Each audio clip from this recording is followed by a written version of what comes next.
Eu nasci em Belém, estado do Pará, e sendo meu pai convidado pelo primeiro governador Geraldo, eu ainda tinha 8 anos quando nós partimos de Belém para viver aqui no Amapá. Meu pai era contador e passou a ser funcionário do governo do estado, primeiro governador, aliás, do território, primeiro governador Janeiro Nunes. Então, daí nós estudamos no grupo escolar Barão do Rio Branco, e o meu pai deu sequência à criação de seus filhos, naquele tempo que tudo era agreste aqui nesta terra. Vocês moraram onde? Logo que vocês chegaram? Nós construímos, logo depois, juntamente com o nosso pai, uma casa na antiga Coronel José Serafim, que hoje é a Tiradentes, a rua Tiradentes, fica entre a FAB e a Iracema Carvão Nunes. O senhor estudou no Barão do Rio Branco e depois fez o colegial aqui ou não? Eu concluí o primário, a 5ª série primária no Barão do Rio Branco. Na época nós tínhamos o admissão e eu fiz a admissão e passei a estudar na antiga Escola Normal de Macapá, depois IETA, hoje é a Faculdade Estadual. Então, eu fiz até o 2º ano secundarista. Naquela época, os cursos eram primário, secundário e o científico, já que corresponde hoje o 2º grau. Então, eu estudei até o 2º ano e minha família me transferiu para estudar em Belém, com o intuito de fazer seminário, mas eu rejeitei, mas fiquei em Belém estudando no Colégio Salesiano Nossa Senhora do Carmo. E lá eu fiz até o 2º ano científico com os padres. Depois retornei a Macapá. Quando eu retornei a Macapá, eu já tinha uma experiência dentro do Grêmio Estudantil Domingos Sávio do Colégio do Carmo, que inclusive eu fui presidente. E militei muito com aqueles líderes da União dos Estudantes do Pará, mas logo depois fui chamado para Macapá e fazer o 3º ano científico aqui em nossa cidade, no Colégio Amapaense. E aqui o senhor começou a sua militância? Aí quando o senhor veio de lá... Eu trazia uma experiência da política estudantil do Pará. E cheguei aqui, eu já tinha sido presidente do Grêmio do Colégio do Carmo, Salesiano Nossa Senhora do Carmo, e eu me candidatei a presidente da União dos Estudantes do Amapá, a UEXA. E não tive êxito porque acharam que eu não tinha um tempo suficiente na política amapaense. Eu me inscrevi para a minha candidatura num tempo que tinha que ser esgotado. E os meus adversários do meu grupo, eles me perderam como presidente e, os adversários, eles impugnaram a minha candidatura. Eu não pude ser. No ano seguinte, eu me candidatei. Com a experiência que eu tive, eu passei o ano todo elaborando um plano para que eu tivesse ascensão ao Hexa. E eu venci. Isto foi em 1963. O senhor, quem eram os seus adversários na época? Olha, na realidade existia duas facções. Uma de direita e outra de esquerda, né? Os meus adversários, eu preferia primeiramente falar dos meus correligionários, né? Dos aliados. Então era José Figueiredo de Souza, o Savino, o Antônio Tostes, que já é falecido, entende? Antônio Tostes era presidente do Grêmio do CCA, Colégio Comercial do Amapá. Como era o nome do Grêmio lá? Era do Grêmio, eu não sei bem se era Gabriel de Almeida Café, o professor Café. Agora, do Grêmio, e também Laércio Monteiro. Laércio Monteiro era presidente do Grêmio Rui Barbosa do Colégio Amapaense. E nós tínhamos também como presidente do Grêmio da Escola Normal de Macapá, que era a Elci Lacerda. A Elci Lacerda. Hoje é dado o nome da Biblioteca Pública. Ela também era militante, entende? Nossa aliada. Nós tomávamos, propriamente dito, conta da política no ano de 1963, quando eu fui eleito presidente. Você foi eleito em que ano? Em que mês? Não, nós fazíamos, logo que entrávamos no ano letivo, a volta às aulas, então os grêmios promoviam, a União dos Estudantes promovia a eleição do novo presidente. Então eu recebi logo no início de 1963, antes do fato da Revolução. E o mandato era de quanto tempo? Um ano só. E depois, todo ano tinha eleição? Todo ano tinha eleição para presidente. Agora, o movimento estudantil no Amapá, ele era forte demais. O estudante ia, se ficava descontente com o governo, ia para as ruas fazer protesto, inclusive com apoio da União dos Estudantes do Brasil, no caso era a UBS, União Brasileira dos Estudantes Secundaristas. Esses eram que nós recebíamos todas as informações, ordem. Eles vinham para cá também? Eles que nos comandavam, né? Nacionalmente era a UBS, União Brasileira de Estudantes Secundaristas. Então, eles vieram, na minha gestão, eles vieram, mas já com aquele pensamento nacionalista, e se reuniram no ginásio de Macapá, antiga Escola Industrial de Macapá, e fizeram ali um seminário. Mas era um seminário que eu próprio, eu não sendo o presidente da União dos Estudantes, não concordei, porque o único objetivo era fazer pregação da doutrina nacionalista, que, a meu ver, era o puro comunismo, entende? Então, mas quando eu estava na União dos Estudantes, como presidente da UEXA, a gente recebia panfleto de toda parte do mundo,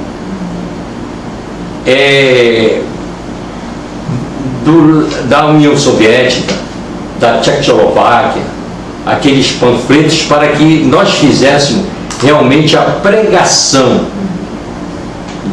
do marxismo, entende? No Amapá, certamente. Isso ia para a UBS e de lá mandavam para nós. Pelo correio? Pelos correios. E era em português os textos? Já vinha tudo em português. E que doutrina o seu grupo?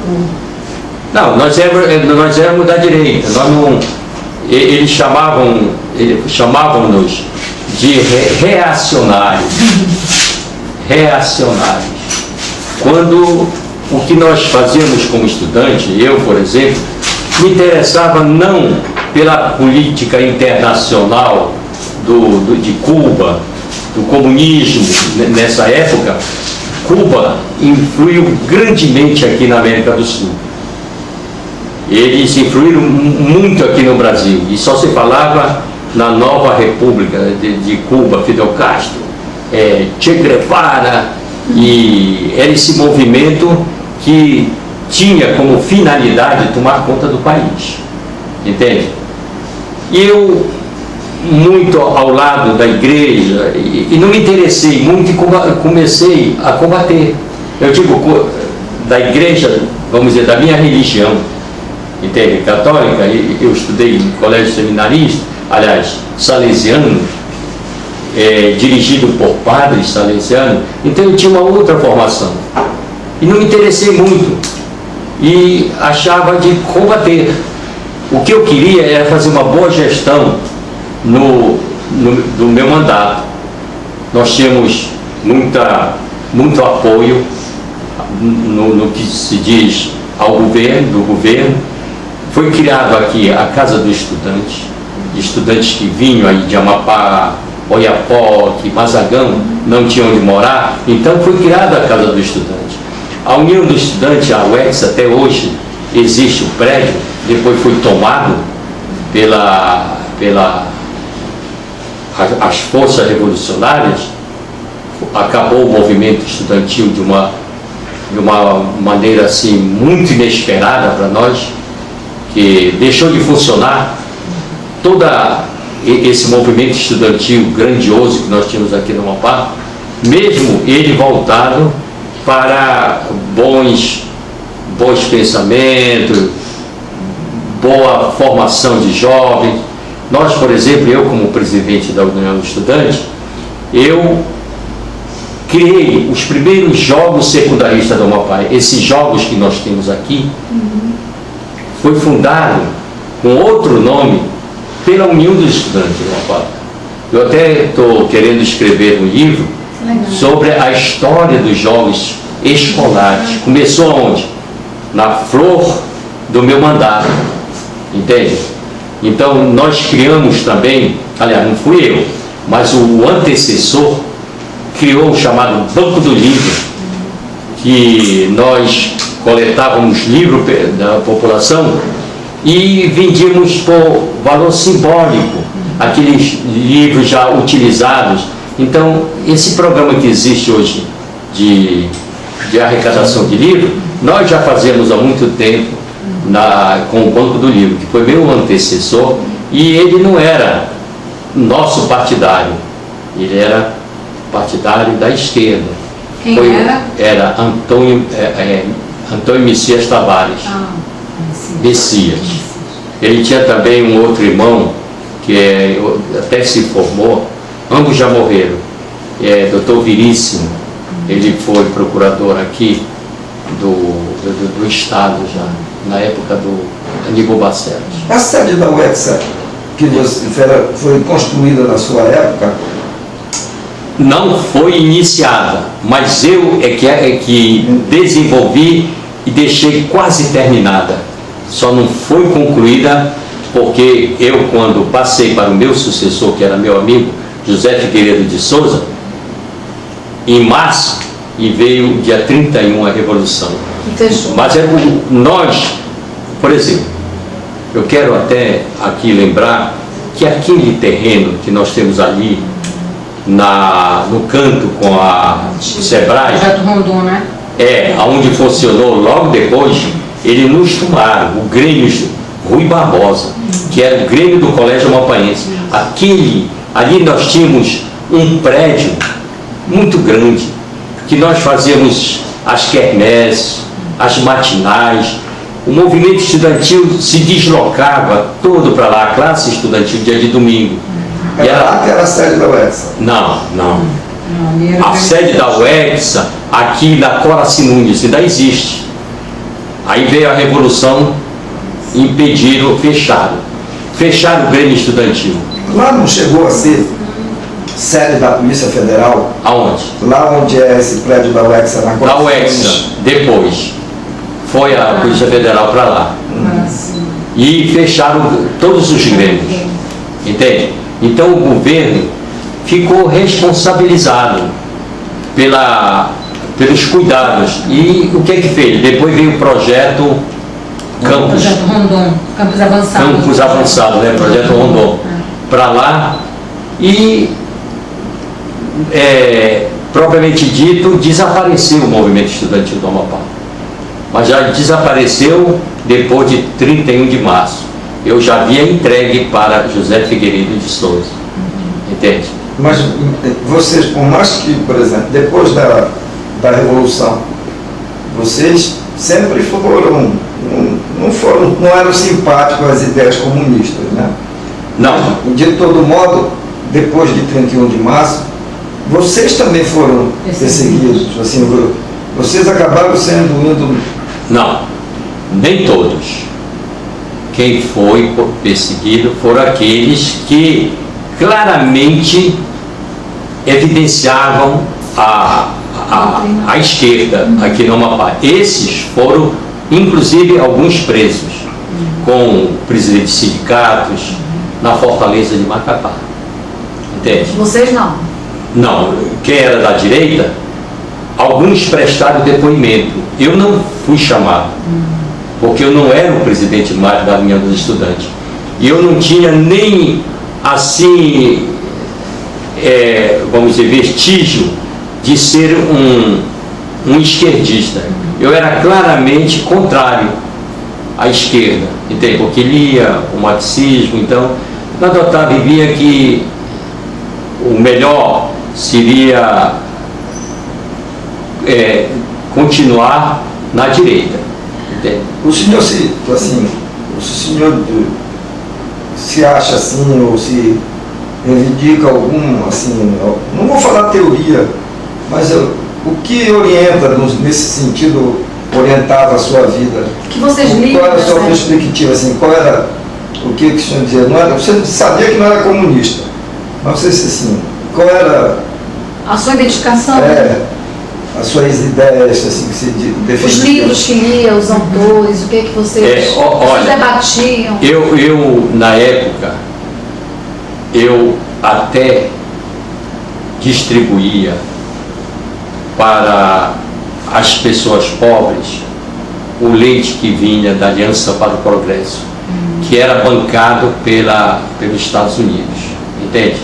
Então, aquele programa, eu atingia os pobres, alimentava os pobres. Então eu tive sempre, hoje eu, por exemplo, sou de uma instituição de caridade, de serviço, do Lions Club, entende? Eu sou há 40 anos. Então eu sempre gostei de prestar serviço àquelas pessoas humildes, às pessoas mais pobres. Então, sempre eu recebia, por exemplo, esse leite e dava para as pessoas que na realidade precisavam, entende? Na época que o povo era muito carente, nós só tínhamos os empregos eram dados para funcionários do antigo território, entende? Não era fácil. O senhor diz que isso não é algo que o senhor deve à sua formação cristã, por exemplo? Não, eu acho que eu herdo dos meus pais, entende? Esse espírito. O papai também tinha esse mesmo espírito.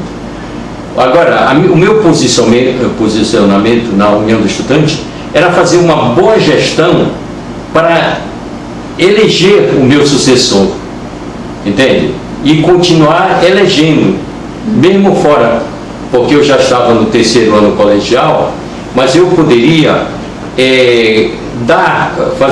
ser um consultor, ser um orientador da classe estudantil na época, que eu tinha muita influência, porque eu fui eleito com uma margem de voto muito grande, entende? Muito grande. Então nós tiramos o poder estudantil aqui em Macapá da mão dos nossos adversários, que tinham um posicionamento de esquerda, quando nós éramos de direita. E quem eram eles? Quem eram esses adversários? Um era muito meu amigo, mas estava do outro lado. E até quando ele morreu, nós éramos verdadeiros irmãos. Hermínio Buchel, era o Messias Tavares, Veríssimo Tavares, que era irmão do Messias. Nós tínhamos também o Haroldo Franco, que também faleceu, já faleceu. O Haroldo era da jornalista. Sei. Era. Da turma da esquerda. Tendências, esquerdista. Nestlerino também era. Nestlerino de esquerda. Era... O Bolero não era... Quem? O Bolero não. Não, o Bolero, ele não tinha evidência política, né? O Capiberibe, de esquerda. Tanto é que ele foi preso, entende? Na Fortaleza de Macapá. As prisões foram efetuadas e eles foram para a Fortaleza de Macapá. Eu ainda cheguei uma vez e visitar o Gugel. E lá, assim, ainda tinha um que era o mais agitador de todos, era o Ribeirinho. Mas eu não me lembro do nome. O Padeiro, né? Hein? Jorge Padeiro, né? Alexandre Ribeiro. Não. Alexandre Fernando Ribeiro. Não, era o Ribeirinho. Não, é o Ribeirinho. Ele era vice-presidente do Grêmio Rui Barbosa na época. Mas ele era um agitador daquele jeito. Todo mundo gostava do discurso dele, muito rústico. Entende? Não falava bem, mas tinha o dom de convencer, entende? Falava errado mesmo, e o pessoal da esquerda aplaudia, entende? Era assim, ele pegou logo depois que foi preso, desapareceu de Macapá. Me disseram que ele foi para Cuba, ele foi para Cuba e de Cuba retornou para o Rio de Janeiro e lá se formou em advogado, já faleceu também. Agora, o caso, por exemplo, do senador Capim, na época, ele não foi assim aquele líder de frente, mas ele foi preso justamente na penca, entende? Naquele afã de pegar todos, então ele foi também, mas ele também era bastante esquerdista. O Tadeu, o doutor Tadeu lá de Santana. Ele não tinha evidência. Não. E a família Borges? Já tinha alguém da infiltrada? Não, A família Borges bem mais à frente. Não. Paulo Guerra também não? O Paulo Guerra, ele não se envolvia na política estudantil. Eu não o conheço. Ele falava muito bem, mas simplesmente como orador, né? Era muito aplicado, tinha uma literatura muito evoluída. Alguns desses estudantes depois conseguiram algum cargo eletivo mais adiante, por exemplo, nos anos 70, 80, quando a eleição abre um pouco mais, conseguiram algum cargo? Não, eu acho que quem, depois do Sol Capiberibe, é que foi para Cuba, ele até contou no Fantástico a história dele, que não adianta nem eu comentar, tá? Ele falou no Gordo, foi no Gordo, não foi no Fantástico, não, no Gordo, né? E lá ele passou a ser entrevistado e mostrou como ele chegou a Cuba, entende? Foi através de ele programou uma doença e estava no hospital, né? E fugiu como se fosse um médico. E assim, ele disse isso no Gordo. O senhor terminou o seu secundário? E o Antônio Pontes? Vocês ajudaram na eleição do Antônio Pontes? Olha, o Antônio Pontes, ele disputou com o Janari Nunes. Isso foi antes da Revolução, entende? E ele ganhou por mérito próprio, ele tinha aquele vozeirão, impressionava Então, eu acho que foi mérito dele, um acordo feito com Lucimar Amora del Castillo, porque o líder mesmo, na época, era Lucimar Amora del Castillo, já tinha perdido várias... E ele era do movimento? Ele chegou a ser do movimento estudantil? Quem? O Lucimar chegou a ser? Ele era professor. Ele era professor. Ele era professor, então liderava uma grande parte do magistério, de membros do magistério. Tanto é que hoje ele tem aquele colégio no nome dele. Então, uma curiosidade é, qual era a relação dos professores dentro do Grêmio e do governo? Havia uma relação ou era tudo muito separado? O movimento estudantil só estudantes? Não, o professor não se envolvia.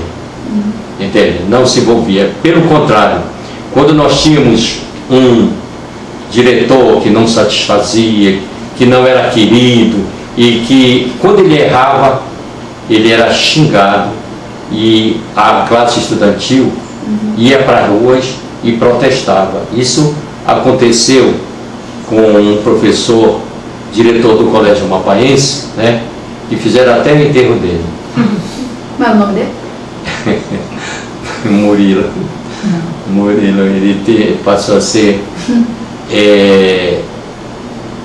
dono, e depois ele foi embora e passou a ser dono do Colégio Rutenfort, em Belém. Eu era muito amigo dele e tudo. Eu, quando saí daqui para estudar engenharia, lecionei lá no colégio dele, vestibular. E eu estudei lá. Já foi, né? Aí eu fui professor de matemática, sendo a parte de geometria plana e analítica e espacial, lá no vestibular. Todo o tempo que eu estive na faculdade de engenharia, eu lecionava em Belém, inclusive no Rutenfort, no Augusto Meira. E o governo, ele tinha alguma também gerência dentro do movimento? Não, eu acho que naquele tempo que o movimento era forte, o governo nos respeitava, entende?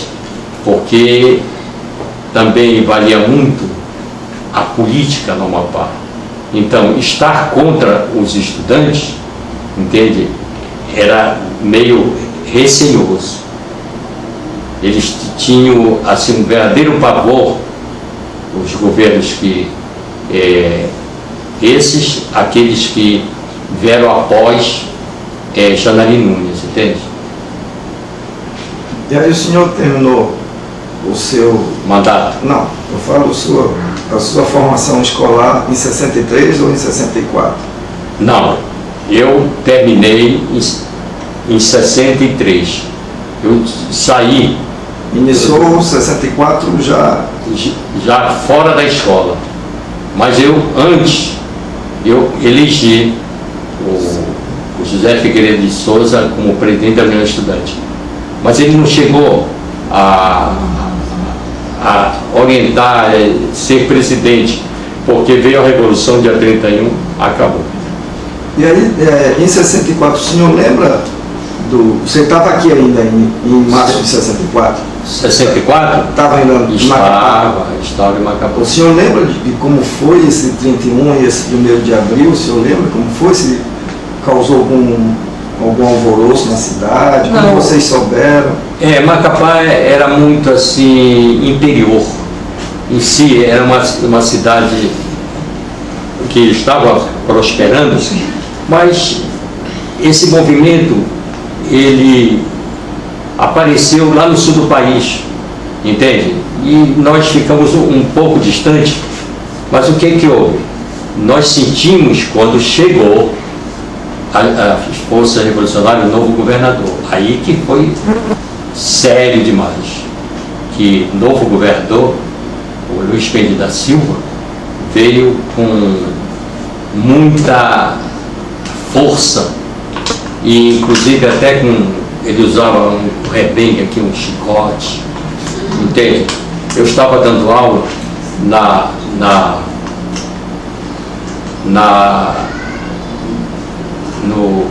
no IETA, antiga escola normal, e dando a minha aula de matemática, ele chegou, professor, entrou, licença, e começou a conversar.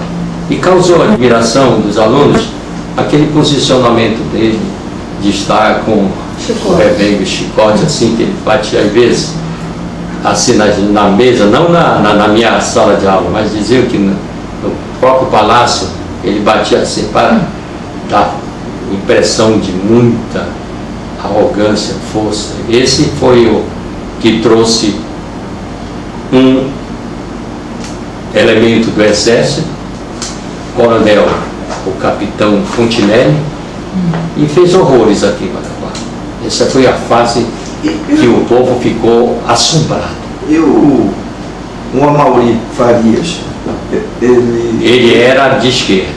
Mas ele nessa época ele era estudante? Não, ele já era senhor. Já. Ele era funcionário, mas era contrário à direita e tinha ligeiramente uma tendência. Uhum. Ele parece que foi preso também. Ele já vai ser de partido, de sindicato, né? Tá... Mais a questão do sindicato. O senhor foi para Belém quando? Aí eu continuei como professor. Nada me atingiu por causa do meu posicionamento, entende? Uhum. Eu, inclusive, até roguei a Deus que não fosse para não dilatar, ser delator de meus companheiros, dos próprios amigos que estavam do lado da esquerda, né? Quando não me chamaram José Figueiredo de Souza. Esse foi e prestou depoimento. O chefe de polícia era o Odi Charuni. Inclusive continuou por um determinado tempo. O senhor disse que essa época foi muito difícil ver Macapá. Foi. Como é que dá para o senhor dar? O Juiz Ben da Silva, ele era muito assim, agressivo com as palavras, governador, né? E veio com todo o poder. Ele mexeu, entregou para o capitão Fontinelli todo esse poder de fazer as investigações, entende? Ele inclusive trouxe para cá um senhor chamado René, nomeou como prefeito. De Monte, né? De Monte. Aí houve até um caso com um negro aí que baleou na mão direita dele, ou daqui com a mão esquerda. Ele passou vários tempos. Ele disse as vias de fato. Então houve um tiro, e esse tiro ele passou muito tempo com a mão esquerda, a mão enfaixada, sabe? Houve um Fontinelli. Do Fontinelli? Não, o René discutiu com o negro lá, ele parece ser chamado Tapioca, não sei. Eu não me lembro bem como era o nome desse negro. E ele, como prefeito, foi alvejado por ele na discussão, sabe?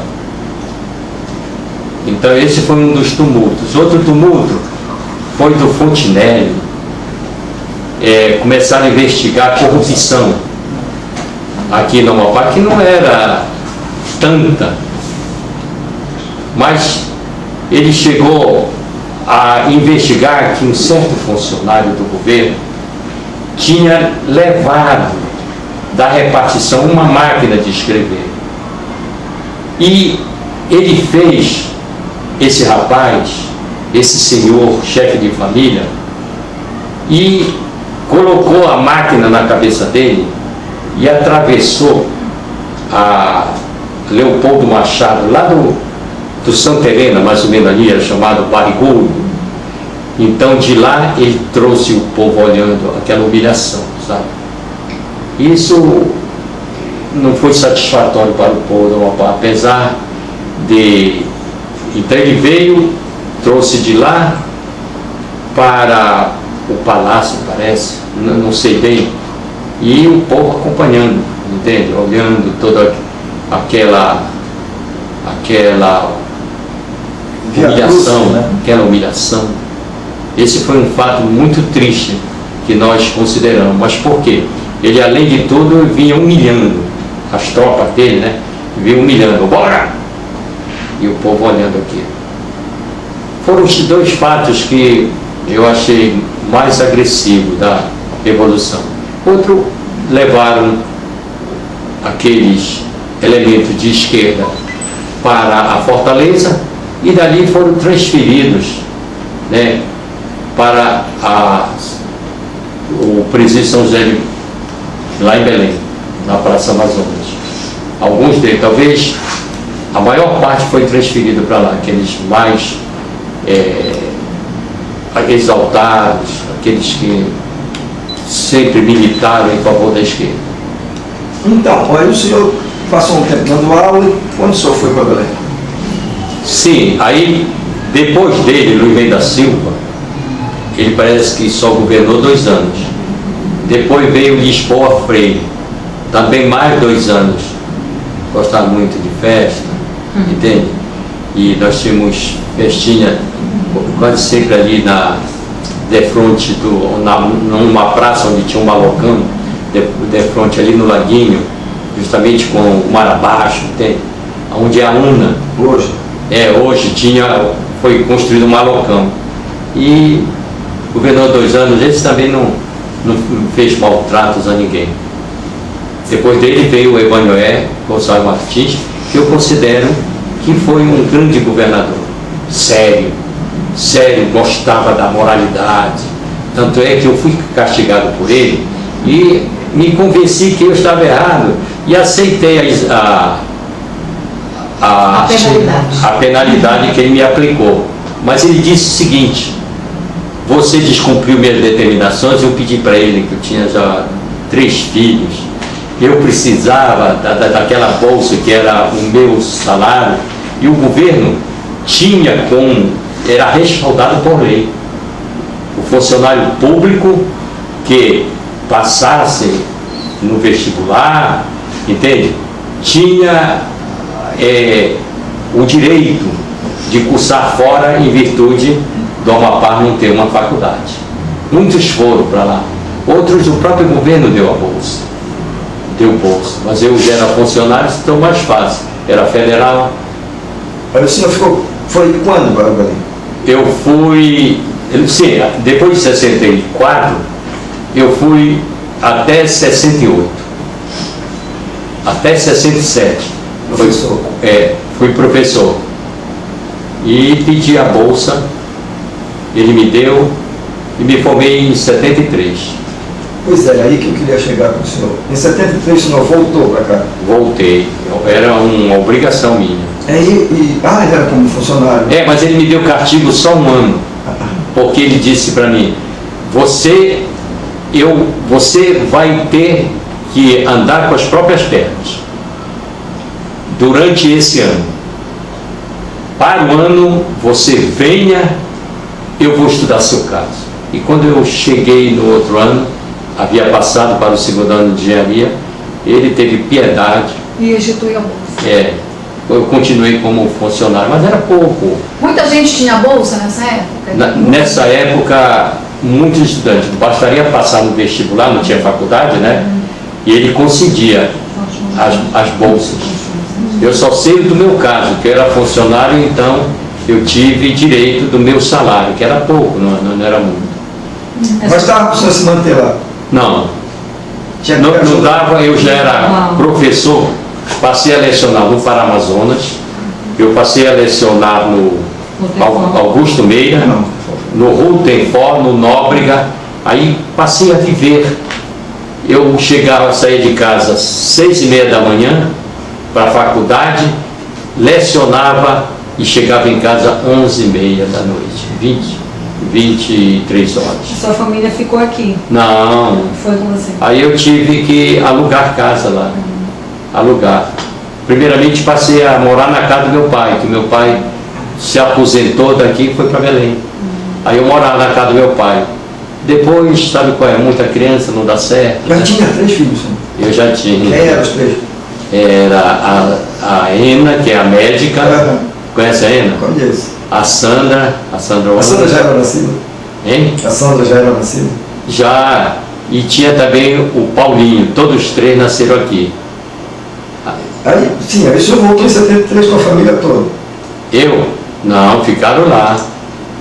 Não, depois de ter me formado, eu vim para Macapá, retornei, era obrigação minha de servir a terra. Eu tinha usufruído essa bolsa justamente para servir o Amapá.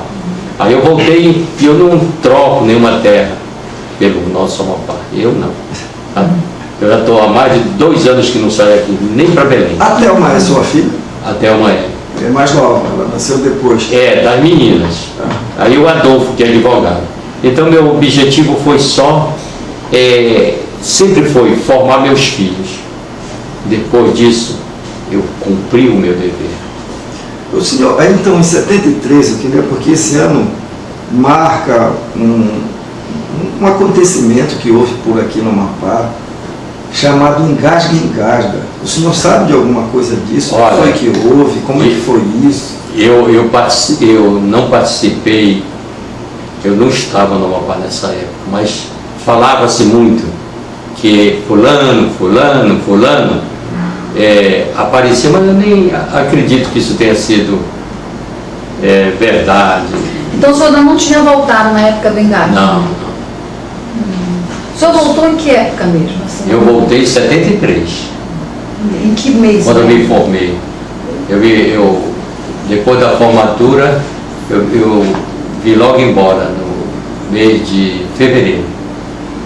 E aí o Engasga, por exemplo, assim, o senhor tomava notícias, quem que lhe contava? Não, isso aí, o povo da rua, entende? O povo da rua que falava. Eu não me interessei muito por isso, porque não havia prova, entende? Não me interessei. Houve também a questão de uma loura, entende? Que dava bombom envenenado? Não, parece que tudo isso é lá no Marco Zero, né? Ela agredia os homens, não sei o que mais. E tanto é que na banda existe a loura, né? A história parece que vem de lá. Na banda? A banda que o Sabino comanda. O senhor acompanhou a criação da banda? Olha, não. Mas a banda é já aqui dos anos 70, né? Daquela época. 64. 64? A primeira banda foi em 64? Foi? Que tinha Alice, né? Alice Sabino comandava e outros. Até hoje o Sabino está nessa formação, né? A banda surgiu por causa da política, não foi? Pois eu não sei. Foi um dos fundadores, o Tenente Pessoa. Pessoa. Tenente Foi a questão da banda, eu não me lembro qual foi o candidato que era muito inquirido, mas que o povo queria ele. Não sei se foi o Janari, sabe? Eles inventaram a banda. Eu, inclusive, era do lado do Janari, né, na época. Eu ia aos palanques fazer algumas orações, entende? Gostava muito do Janari porque eu acho que ele foi, para mim, o grande governador do Amapá. Desbravador, construiu estrada, fazenda, abasteceu a cidade, entende? Toda, o Amapá não tinha nada. Ele construiu 200 escolas nas ribeirinhas, e aí pelo interior, mesmo de madeira, na época. A estrada chegou até Calçoene. Depois de longos anos é que vieram dar atenção para chegar até o Oiapoque. Entende? Mas tudo isso quem fez foi o Janari, não sei se eu estou falando fora do... Não. Ele, em Tucunaré, ele fez uma fazenda, criou uma fazenda, e no Apurema também. Para quê? Para abastecer o povo naquela época, que não tínhamos leite, não tínhamos assim fazenda, e todo dia ia um carro, depois da estrada de chão, está pronta, até o Apurema, e o Tucunaré fica lá próximo, foram 2, e abastecia a população, entende? Isso ele foi ele foi um visionário. Depois que ele saiu, as coisas desandaram muito. Hoje nós temos essa evolução tamanha, mas ele, para mim, dizem que foi fulano, que foi melhor. Eu digo não, melhor foi o Janari, porque eu acompanhei. E depois dele, Depois dele, o senhor acha que foi o Vanoé? Olha, fala-se no Bacero, mas eu gostei muito do governo revolucionário Evanoé Gonçalves Martins. Esse homem foi injustiçado. Ele no meio, eu já fui vereador, né? Eu, quando falei que eu ia apresentar Isso eu falei nos gabinetes, que eu ia apresentar o nome de alguns governadores da Revolução, no caso eu queria, o Emanuel, para ter nome de uma rua aqui. Maior parte deles, não. Revolução não. Governo revolucionário não.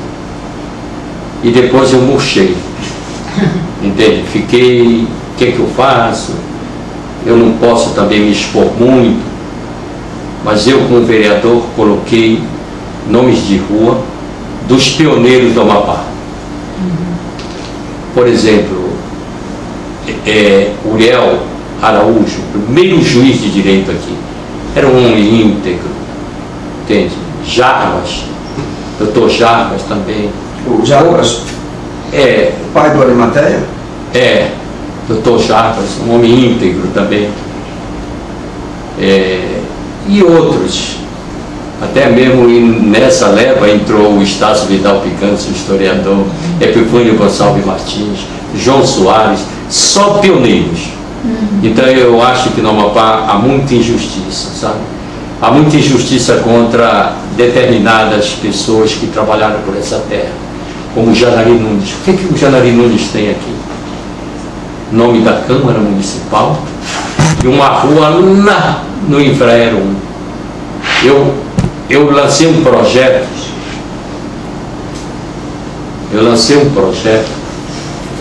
que a BR-156 deveria ser denominada BR-156 Rodovia Janari Nunes. Ninguém merece mais do que isso. Mas agora vai até, acho que é do Amapá até o Oiapoque. Tem o nome dele, né? O nome dele. Eu ouvi falar também. Do que? Do Janari. Na época do centenário fizeram essa homenagem a ele. Tem um trecho de um dos ramais da eu não sei qual é. É assim, daqui de Macapá até o Amapá era André de Oliveira Cambrai, foi meu pai. Aí depois do Amapá até o Oiapoque, Janari Nunes. Do Amapá ao Oiapoque. Até o Oiapoque. Quando deveria ser o contrário, né? Você é de Amapá? Você é de Amapá? Não, Cambrai é de Amapá. Pois é, deveria ser iniciado. Não, esse Amapá. Devia ser de Amapá até o Oiapoque. Porque o Janari fez até Calçuene e fez até Amapá. Faz mais sentido mesmo o contrário. O meu pai, ele era topógrafo, então ele demarcou todinho agora eu entendi a inversão. Ele demarcou até o Oiapoque, ele foi da Amapá até o Oiapoque. Falta mais pesquisa para esse povo, né? Poxa, eu acho, por exemplo, que certas coisas são verdadeiras aberrações. Né? Verdadeiras aberrações. Uma é essa. Eu pensei, porque esse foi um projeto meu da Câmara de Vereadores, eu pedi para o Ministério do Transporte. Foi aprovado na Câmara que essa rodovia fosse com o nome dele. Continuava a BR-156, né? Porque a BR-156, ela vai do Oiapoque, aliás, do Jari até o Oiapoque. Tem a parte sul e a parte norte. Então, daqui de Macapá até o 21 é 210.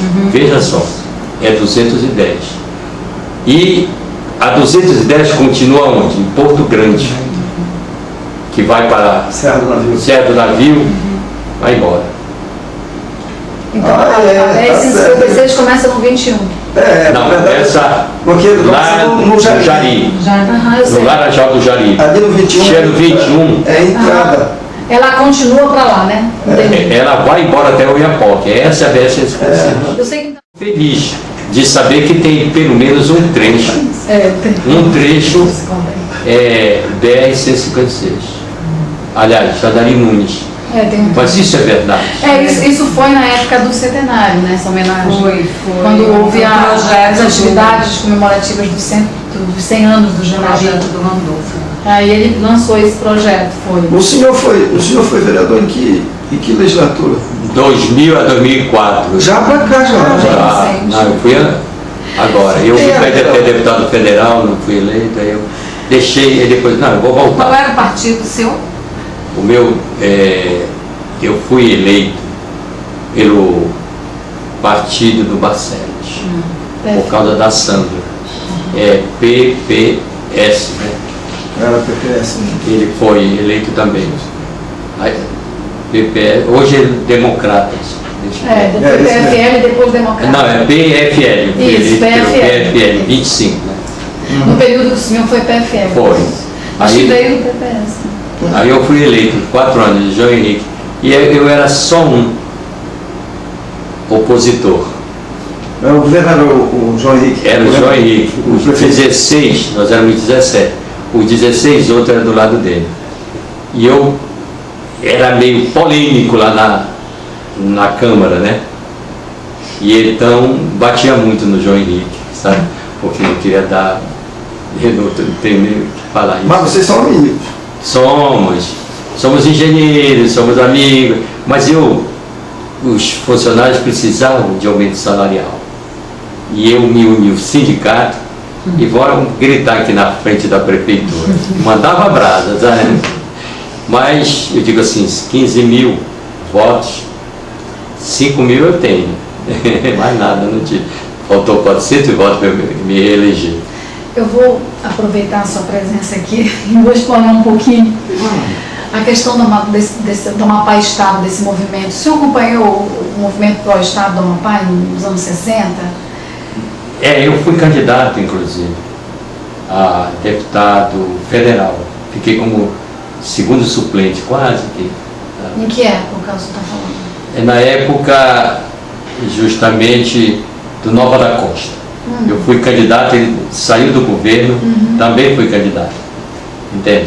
Nesse processo de transição para o Estado?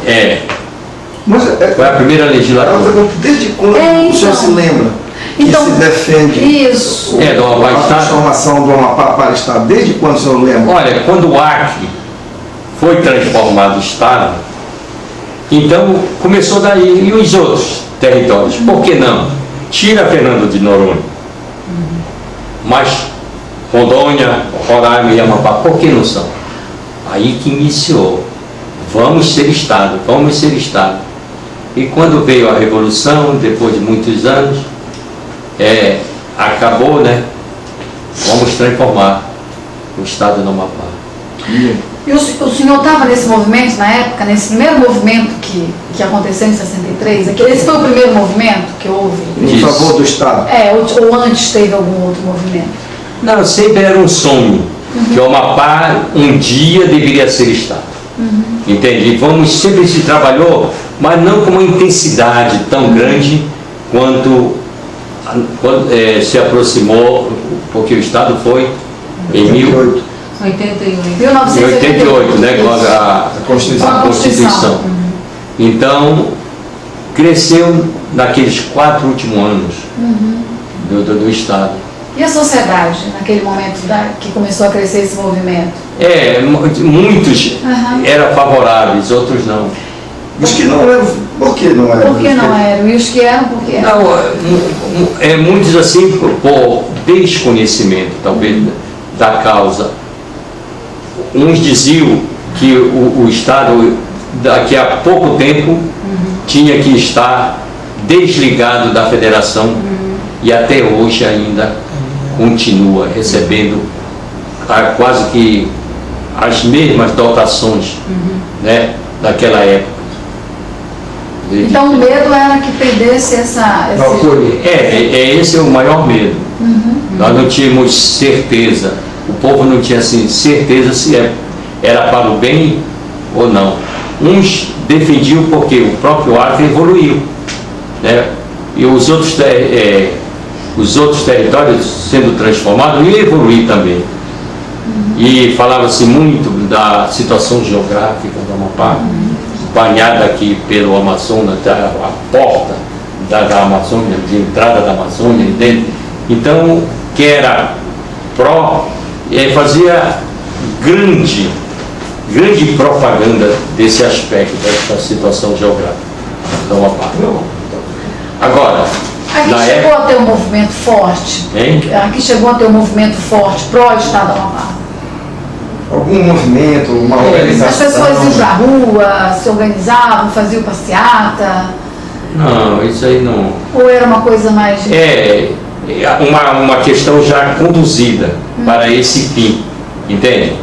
Quando houve aquela força de que ia ser colocada na Constituição brasileira, né, a criação de novos estados, essa transformação, aí o pessoal já começou a acreditar mais, entende? Mas foi um movimento assim, moderado, foi mais assim, troca de ideias, mas não houve assim, vamos para a rua, vamos fazer, de maneira alguma. A própria Constituição, nós já tínhamos quase certeza que ia ser incluído, entende? Devido ao Acre ter sido Estado e era um território. Rondônia, né? Depois Rondônia. Foi. Porque depois do Acre, o Rondônia não foi junto conosco? Não, Rondônia foi 82. Foi um pouco antes. Foi um pouquinho antes. Acho que o movimento de Rondônia deve ter também, né? Influenciado. Aí depois só ficou Amapá e Roraima, né? Amapá e Roraima. Foi isso mesmo. Só lembra os políticos que defendiam a transformação da Amapá em Estado? Olha, os políticos que defendiam eram aqueles que já tinham sido deputado federal, que sempre disputaram, por exemplo, Charles Platon, o Paulo Guerra, o próprio Antônio Pontes também participou, muito tempo, foi 16 anos deputado do nosso estado, do nosso território, entende? Barcelos era o condutor da ideia, mas ele queria porque queria ir. Houve a construção, né, antes do Amapá se transformar, já com aquela certeza, houve a construção, a preparação dos órgãos públicos já para o novo Estado, como os tribunais, os poderes, todo de modo geral. Mas não houve assim aquele movimento de rua, assim. Eu não sei, pelo menos na lembrança eu não tenho, nunca vi. Foi apenas acreditar depois que ia ser colocado na Constituição a criação do Amapá e Roraima. Foi melhor para nós ou foi pior? Se foi melhor ou pior? Eu acho que foi porque o Amapá cresceu muito. Aquele passo lento de desenvolvimento deixou para trás, foi deixado para trás. Aí vieram as verbas, tribunais, empregos, né? Agora, eu acho que faltou mais os elementos para cuidar bem desse Estado, entende? No sentido, eles não tiveram aquele cuidado. Aí começou a muitos pensar nos seus interesses próprios e deu no que sair, entende? Eu, por exemplo, eu acho que a Constituição do Brasil foi muito responsável pelo que aconteceu no Parlamento. Antigamente quem pagava o Parlamento era o Poder Executivo, entende? Hoje, por exemplo, no Estado, vou dar um exemplo no Estado do Amapá. O que acontece aqui acontece em todo o Estado do Brasil. A verba que vai para a Assembleia Legislativa, isto é um absurdo. Eu concordo plenamente com aquele desembargador João do Vale, né, que falou que enquanto não houver uma modificação na Constituição, de que esse dinheiro é muito para 24 deputados. Você vê que a Câmara de Vereadores tem 23 vereadores. O orçamento da Câmara é 31 milhões agora, por ano. E o da Assembleia é 161 milhões, com 24. A diferença é de 1, entende? Então, o João do Vale disse, sobra sempre, no mínimo, 50 milhões. Não tem o que fazer, entende? Não tem o que fazer, empregar. Então, a folha de pagamento da Assembleia é de quase 2.000 funcionários. Para quê? Para dirigir uma casa. O que tem? Ela administra alguma coisa? Não. Enquanto que a Câmara de Vereadores só tem o quê? 31 milhões, lá 161 milhões. Então não tem aonde empregar o dinheiro. Sobra, mas não volta. Entende? Não há a devolução dessa volta. Por quê? Há o jeitinho político. E acontecem certas coisas. Ele nem condenou. Eu vi isso na própria televisão, aqui da Amapá. Nem condenou os próprios deputados. Porque é muito dinheiro para ser empregado com nada. Entende?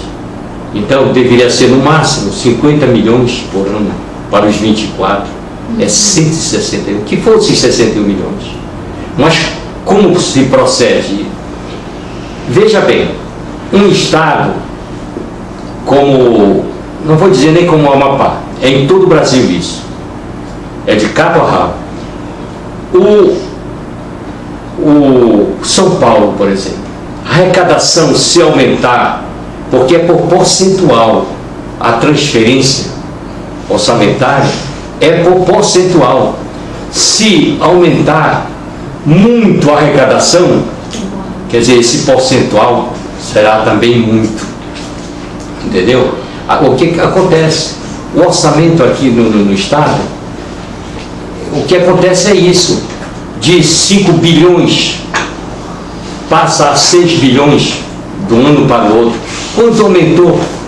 Por isso que está lá em cima. E outra coisa, os próprios deputados estaduais aqui já gastaram, diminuíram muito, porque senão isso aí já estava a mais de 200 milhões por ano.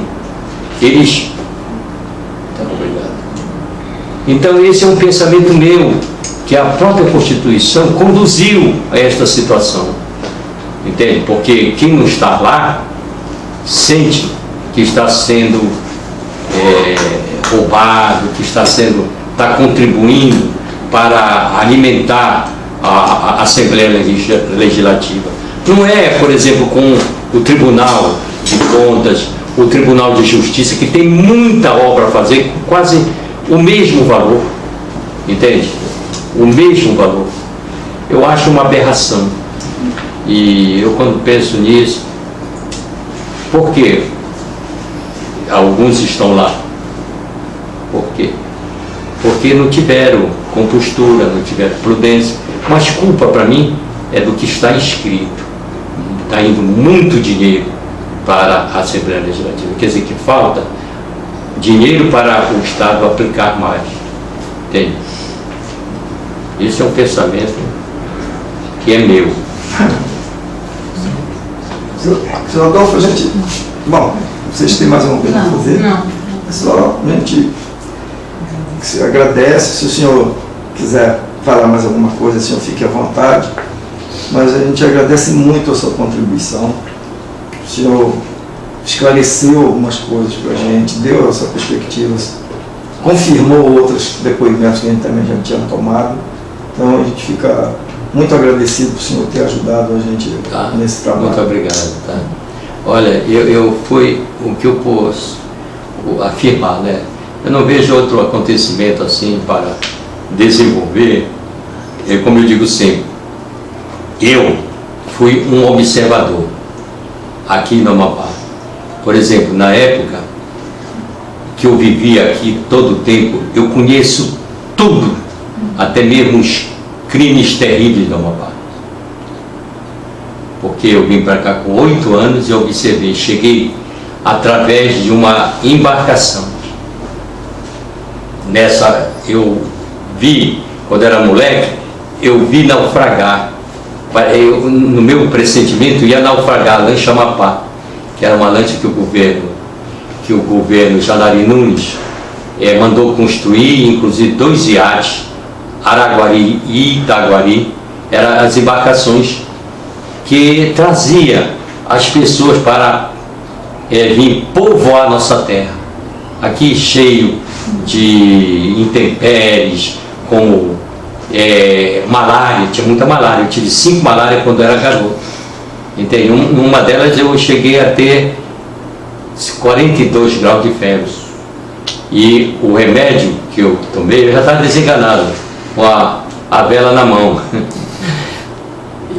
O remédio que eu tomei foi um chá de eucalipto. Entende? Chá que eu quero dizer, desculpa a expressão, chá de bico. Eu já estava, que quando eu terminaram de aplicar, eu só fiz asneira verde, curou de uma hora para outra. Entende? Chá de eucalipto. Se eu pudesse dizer para quem tem malária e queira se curar definitivamente, porque ela fica aqueles vírus, qualquer coisa, entende? Então aconteceu isso comigo.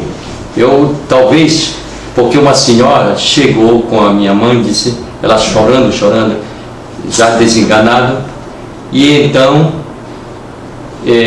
uma velhinha chegou, você não queria, já que está acontecendo isso, que eu fosse buscar umas folhas de eucalipto e fizéssemos um chá para ele. Aí, o que aconteceu? Na hora a mamãe concordou, eu tive, isso era 10 horas da manhã, quando era meio-dia, eu estava olhando as pessoas passarem na porta da rua, tirou tudo que era de malária, sabe? Evacuou tudo. E eu, quando encontro as pessoas que tiveram malária, sempre fica resíduos dessa malária, depois volta, se pegar uma outra ferrada, né? Então, que tome um chá de eucalipto. Da maneira que eu tomei, eu fiquei bom. Agora, não sei se só o chá, né? Eu digo assim, no regrador, né? Antigamente existia o regrador. Aí deram e eu fiquei feliz da vida, porque isso era 10 horas e meio-dia já estava olhando as pessoas que passaram, cara, bonzinho. Aí depois, no dia seguinte, mais outro e acabou-se. Eu hoje em dia não tenho requintes de malária nenhum. É assim.